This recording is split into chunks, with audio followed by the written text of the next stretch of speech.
est une erreur. Vous n'êtes pas meilleur que les autres, c'est juste que vos péchés sont différents des leurs. Mesdames et messieurs, bonjour à tous, bon réveil matinal et bienvenue sur Fon Asuba, votre rendez-vous matinal d'information et de divertissement sur Esaïe Télévision. Très heureux de vous retrouver encore une fois ce mardi à suivre d'un instant à l'autre Boulou Info avec Elisabeth Iladia au sommet de ce matinal.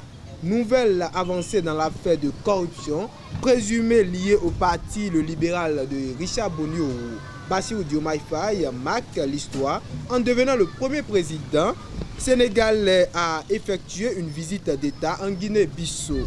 Les États-Unis accordent un nouveau délai à l'Union européenne, autant pour moi, avant l'entrée en vigueur de lourds droits de douane.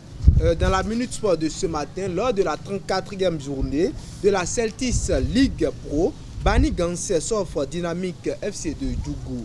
Fin des phases de groupe dans la Ligue féminine béninoise. La première édition de la Coupe UFOA démarre très bientôt. Après Boulot Info et la Minute Sport, on va poursuivre avec l'Astuce Santé pour ce matin. Sylvie Dedeo nous donnera les conséquences de l'essai du sel sur la santé. L'artiste du jour sera évidemment avec Elvic Ngwetoro. Et l'artiste qui sera peint ce matin est Flaz. C'est un artiste rappeur pour boucler avec l'émission matinale de ce jour. Je vous invite à suivre Parlons-en avec nos différents intervenants. On démarre sans plus tarder avec Boulot Info et la Minute Sport.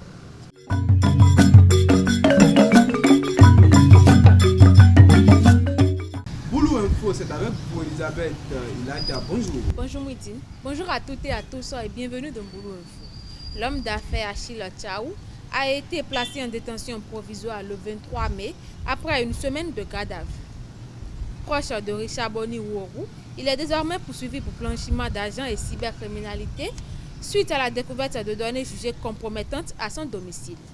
Les enquêtes se poursuivent autour des conditions d'obtention du récépissé du Parti le libéral. Promu au grade de général de corps aérien, Bertin Bada sera officiellement décoré le mardi 3 juin au camp militaire de Dassa. La cérémonie se tiendra dans l'après-midi selon BIP Radio. Directeur du cabinet militaire du président de la République, il a été élevé à ce grade lors du dernier Conseil des ministres. Hors de nos frontières, ce lundi 26 mai, Bassirou Diomaye Faye est reçu à Bissau pour une visite historique, la première du genre depuis 1974. Cette rencontre vise à renforcer les relations bilatérales, notamment dans les domaines de la pêche, des infrastructures et de la sécurité sous-régionale. Le président sénégalais recevra la médaille Cabral et visitera des lieux symboliques dont la forteresse d'Amoura. Les droits de douane américains de 50% sur les produits européens sont suspendus jusqu'au 9 juin, ont annoncé Donald Trump et Ursula von der Leyen. Cette décision fait suite à un appel entre les deux dirigeants afin de laisser place à des négociations. Pour l'instant, des droits de 10% continuent de s'appliquer sur la majorité des exportations européennes. C'est tout pour vous l'info de ce matin. Merci de nous avoir suivis. Merci à vous Elisabeth Iladia pour l'actualité matinale. Chers internautes, à présent la Minute Sport avec Elvic Ngwetoro.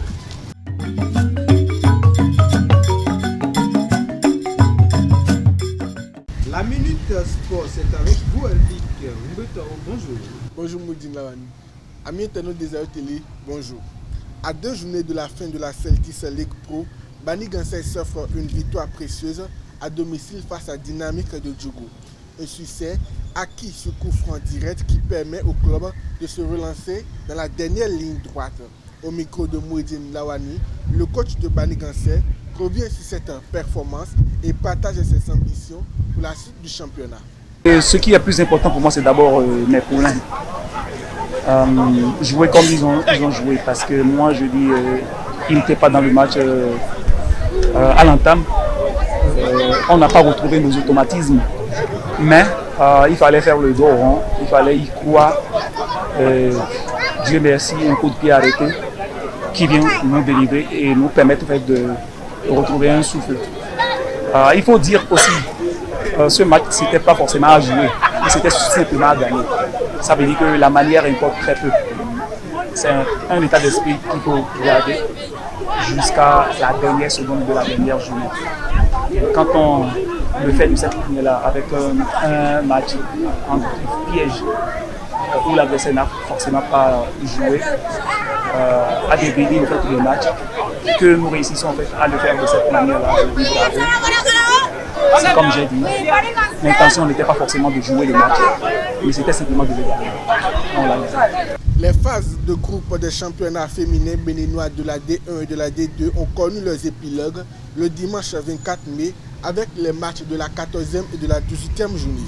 Au terme de cette journée, les clubs qualifiés pour disputer les play-offs ainsi que ceux condamnés à la relégation sont connus. Ainsi, en première division, Samonelli FC et AS Gamia ont terminé championnes des poules A et B respectivement. Comme le stipule le règlement, ces deux clubs vont s'affronter autant pour moi lors d'un match unique pour déterminer l'équipe championne du Bénin pour cette saison. Par ailleurs, l'Aigle Royal d'Adjara et AS Leader de Parakou sont les deux équipes reléguées pour avoir terminé à la dernière place de leur groupe respectif.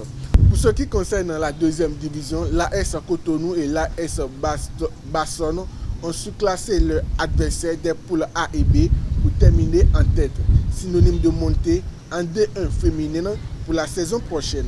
Ces deux formations vont s'affronter également dans un match d'appui pour déterminer le champion de la D2 féminine. Il faut noter qu'en D2 féminine, Blackstone et Phoenix de Boycon ont terminé au bas du classement de leurs poules respectives et prennent la direction de la D3. Les matchs de play-offs de la D1 et de la D2 auront lieu très prochainement. Toujours en Celtics League Pro saison 2024-2025, à l'issue de la 34e journée des matchs aller et retour, les 9 premiers de chaque poule, soit 18 clubs, seront qualifiés pour la Ligue 1 saison 2025-2026. Les clubs classés à la 10e jusqu'à la 17e place de chaque poule, ainsi que les deux promus de la Ligue 3, que sont Énergie FC et Jeffa FC, disputeront la Ligue 2 la saison prochaine. Un match final sur terrain neutre opposera le premier de la poule A et au premier de la poule B pour désigner le champion de la saison 2024-2025. Et pour boucler la minute sport du 15 au 30 juin 2025 au Ghana, les jeunes talents U20 des zones UFOA A et B s'affrontent dans le cadre de la Coupe UFOA pour décrocher le titre de champion de la zone ouest.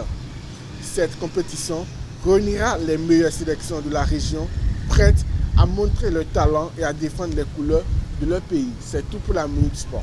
Merci à vous, Elvic Roberto, pour la Minute Sport de ce matin. Chers internautes, à présent, l'astuce santé avec cette vidéo.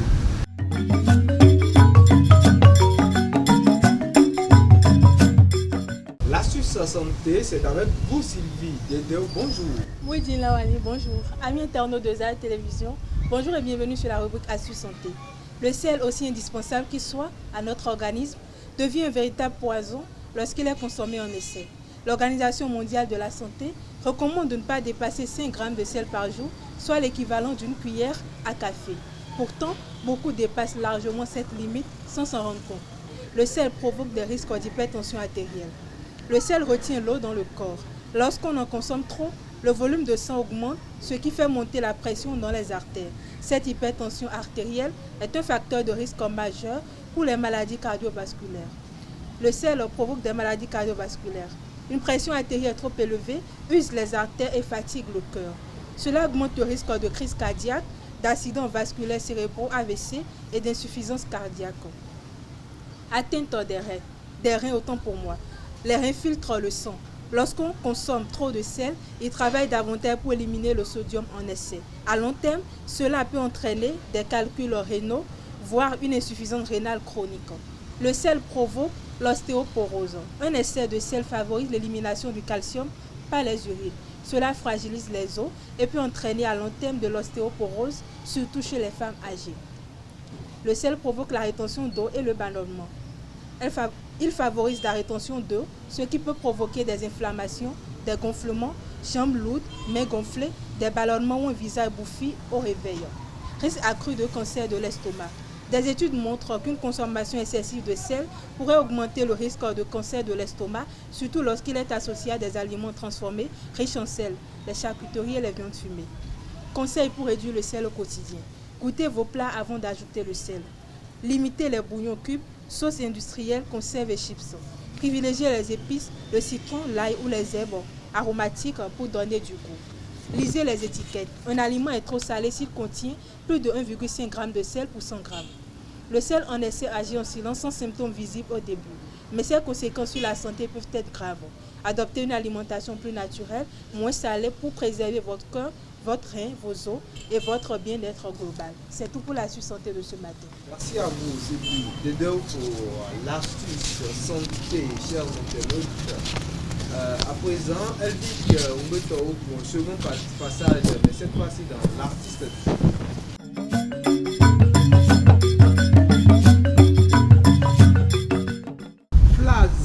L'artiste du jour, c'est également avec vous, Elvic Umbeto. Bonjour à nouveau.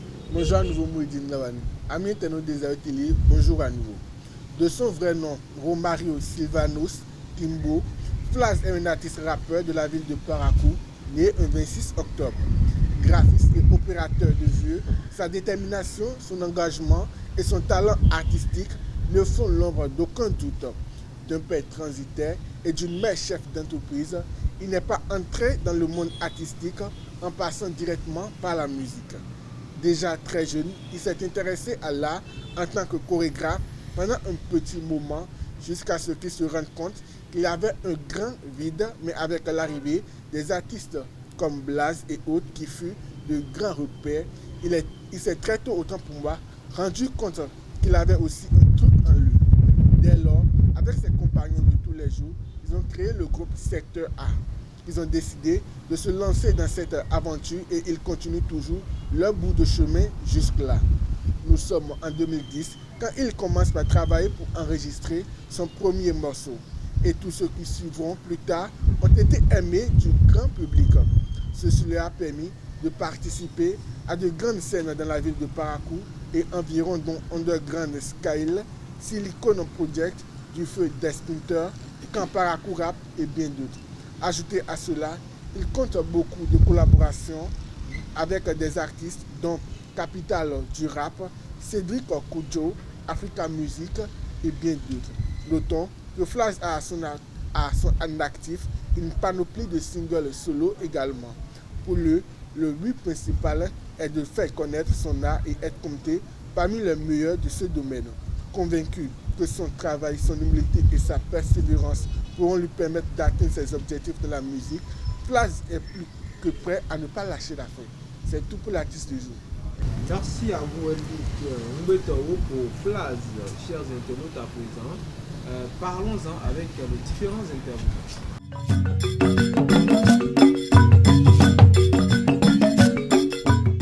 Un enfant doit-il payer pour les erreurs de ses parents?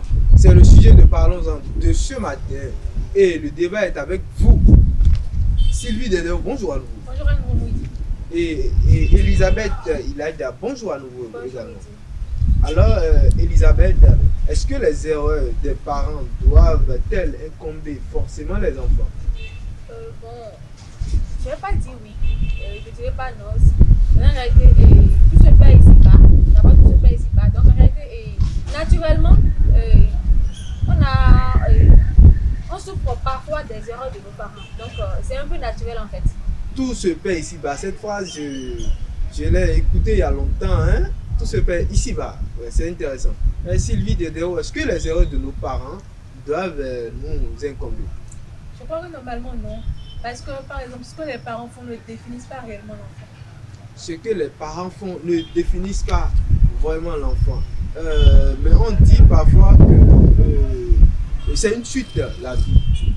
Déjà, je prends un exemple simple. Il y a des parents, par exemple, en tout cas, qui ont un bon comportement, qui sont stables et tout, mais ils ont des enfants récalcitrants. C'est pas parce que, par exemple, ton père, par exemple, est quelqu'un de respectable dans la société que tu seras forcément, en tout cas, quelqu'un comme lui. Donc, dans ce même cas, cela ne veut pas dire que parce que ton père peut être un tueur en série, que tu vas forcément tuer quelqu'un. Donc, en fait, je crois que chaque personne se définit. En tout cas lui-même. On n'est pas obligé par exemple de ressembler aux parents. Déjà quand tu as une morale, en tout cas, tu as de l'éthique en toi, tu sais que bon, ce que mon père par exemple fait n'est pas bien. En tout cas, ça nuit à la société. Toi, mais psychologiquement, tu sais bien qu'il y a ces pas-là que tu ne dois pas poser également. Il y a ces pas, mais dans le cas où les erreurs des parents, puisque c'est le sujet de ce matin, c'est les erreurs des parents qui te définissent toi. Par exemple, un parent fait quelque chose lors de sa durée de vie, mais toi tu te fais juger sur ces erreurs-là de ton père ou de ta mère. Je crois même que c'est même dit dans la Bible en fait. C'est-à-dire que en quelque sorte, les péchés de nos parents nous suivent en quelque sorte. En fait, c'est un peu comme le karma en fait. Et peut-être que l'exemple d'un homme par exemple, et vous allez excuser le thème qui couche de gauche à droite et puis qui veut toujours voir ce qu'il y a sous la jupe de l'autre. Souvent ces hommes-là ont pour premier enfant et truc là et des filles en fait, une fille. Donc en réalité maintenant il est tout le temps nerveux, anxieux parce qu'en réalité il n'aimerait pas qu'on fasse ce qu'il a fait aux autres filles, à sa fille en fait. Donc en réalité c'est un peu comme, c'est tout à fait naturel en fait, c'est le karma, c'est la nature. Oh la nature. Vous savez, la Bible est divisée en deux parties. Il y a l'Ancien Testament, il y a le Nouveau Testament. C'est dans l'Ancien Testament, par exemple, que c'est dit que, bon, si mon père fait quelque chose, ça peut me suivre. Mais dans le Nouveau Testament, c'est dit, Jésus est mort sur la croix pour que nos péchés soient pardonnés. Ce qui veut dire que je me prends, moi, par exemple, je crois en Dieu, je vais à l'église tout le temps, je demande à Dieu de me pardonner mes péchés. Mais Dieu ne va pas regarder parce que mon père, par exemple, est une mauvaise personne. En tout cas, il me jugeait sur la base, parce que Dieu connaît mon cœur, par exemple. Et c'est, en tout cas, comment... C'est pour cela, calmez-vous, c'est pour cela il n'est pas vraiment recommandé de faire les débats avec les arguments qui viennent de la Bible. Vous voyez, vous l'aviez dit en même temps qu'il y a Ancien Testament et Nouveau Testament. Mais toujours, restons dans la chronologie. On est tous d'accord qu'on vit ou bien on souffre aujourd'hui à cause du péché originel, le péché de Adam et Ève. C'est possible. Mais c'est possible. Vous, désormais, en tant que femme, Sylvie devrait enfanter dans la douleur. C'est ce qui est dit, je pense. Mais je crois que c'est une grâce plutôt. Parce que déjà, donner la vie, c'est une grâce. C'est vrai qu'il faut souffrir. C'est peut-être une grâce. Je ne sais pas, c'est pas le débat. Je ne fais pas le débat de la Bible. Mais c'est comme une punition qui a été infligée à cette race. C'est une punition. Qui a été infligée à la race. Et moi, en tant qu'homme, désormais, je dois travailler à la sueur, manger à la sueur de mon front, par exemple. Bon, je crois que ça dépend de comment chacun, en tout cas, ressort bien, conçoit chaque idée. Pour moi, je crois que ce n'est pas vraiment une punition, c'est une grâce. Parce qu'avant, par exemple, bon, je prends l'exemple, si Adam et Ève n'avaient pas péché, par exemple, est-ce que nous serions nés? Déjà, ça veut dire que vous êtes en train de douter de votre existence, vous êtes en train de vous dire, mais je suis une erreur de la nature, alors qu'aucun autre on laisse complètement le débat de la Bible, puisque on se comprend, on connaît les courants religieux, donc on ne va pas parler de la Bible. Mais on reste sur le sujet. Les parents, les erreurs des parents, parfois, quand on prend par exemple ce qui se passe actuellement du côté du Cameroun, où il y a eu un meurtre et le père d'un artiste est celui-là qui a été reconnu coupable pour les faits. Mais voilà, sur les réseaux partout, on voit que comment on dit, les internautes attaquent l'artiste en question. C'est elle qui récolte les pots cassés de son parent. C'est vrai, j'ai vu aussi une publication comme ça où quelqu'un disait, bon, en tout cas, je crois que la fille a fait sortir une nouvelle chanson. Les gens disaient dans les commentaires, n'allez pas écouter la chanson de l'enfant, par exemple. En tout cas, elle doit subir ce que son père a fait. Mais moi, je crois que, en fait, c'est pas un bon comportement, par exemple. C'est parce que chacun de nous n'est pas dans la situation qui réagit ainsi. Imaginez, mettons-nous un peu 5 minutes à la place de la fille en question. En fait, elle n'a pas demandé un aide d'abord. Et l'erreur que son père a fait, déjà, qu'est-ce qu'elle a à voir déjà dans l'erreur que son père a fait? Je crois que la société juge très mal les gens, au fait. En fait, moi, j'ai vu une autre publication où on disait que apparemment le père en question avait déjà commis une erreur il y a quelques semaines et la fille l'a couvert. Je ne sais pas si c'est vrai, je n'ai pas encore vérifié, mais puis la fille l'a couvert. Donc si c'est vrai en réalité, et ils partagent le même sang. C'est vrai que bon, on a tous une faiblesse pour nos parents. Après, on va se dire que c'est ma maman, c'est mon papa. Et même si cette personne commet des erreurs, je dois dire que tu vois, mais tu fais comme si tu n'as pas vu. Mais en réalité, quand il s'agit des erreurs très graves, mais même si c'est ton sang, tu dois dénoncer en fait. Donc si tu te dis que c'est parce que c'est mon sang, je dois à tout prix couvrir cette personne, et c'est la solidarité, c'est plus la solidarité. Je suis bien d'accord avec toi, par exemple, que l'enfant a fait une erreur de ne pas dénoncer son père. Mais imaginez, en tout cas, disons-nous intérieurement, si c'était mon père, c'est vrai, vous allez dénoncer. On arrête d'imaginer. Il y a eu un petit gars qui est mort. On arrête son papa. Par exemple, c'est très difficile. On arrête d'imaginer. C'est pas qu'on le dit, mais non, on arrête d'imaginer. Je regarde mon père, par exemple, faire une erreur. Un petit garçon. Et vous voulez je on va s'écouter. Mais ce n'est pas parce que l'enfant n'a pas dénoncé, par exemple, que l'enfant est pour ce que le père a fait, par exemple. Sylvie, ce n'est pas parce que l'enfant a dénoncé peut-être qu'elle est pour ce que a dénoncé. On parle d'une artiste là. Ce n'est pas parce qu'elle a dénoncé ou pas. Mais quand vous faites mal à quelqu'un et on veut répliquer, on attaque là où ça fait mal. Peut-être que si il se fait condamner ou je ne sais pas si se fait tabasser ou ça ne va pas faire mal puisque attaquer sa fille, puisqu'on parle de son honneur là, on parle d'une artiste qui se fait attaquer sur les réseaux par ses fans. C'est quelque chose qui fait mal. Donc est-ce que ce n'est pas également une punition pour ce parent en insultant son enfant, en menaçant son enfant partout sur les réseaux? Je crois que je ne vais pas parler du parent parce que le parent même sait qu'il est en faute. Par exemple, donc, si le parent en question voulait que sa fille, en tout cas, soit libre de vivre sa vie comme elle le souhaite, il n'aurait pas fait cette erreur-là en question. Mais on ne peut pas juger, en tout cas, un enfant sur la base de ce que son père a fait, par exemple. En tout cas, je crois que c'est une mauvaise chose carrément. Je ne vois pas pourquoi on doit me juger sur la base de ce que mon père a fait. Mon père, c'est quelqu'un d'âgé, il sait ce qui est bien et ce qui est mauvais. Mais lui, il se permet de faire le mal. Et on me juge, en tout cas, à travers ce qu'il a fait. En tout cas, je ne vois vraiment pas où le rapport fait. Bon, moi, je crois qu'on juge tout le temps. Et les enfants suivent les erreurs de leurs parents en fait. Déjà même dans la famille. Même quand tu vas au village, on va dire que tu te comportes d'une manière un peu raisonnable, on va dire que tu le comportes, c'est le fils de si.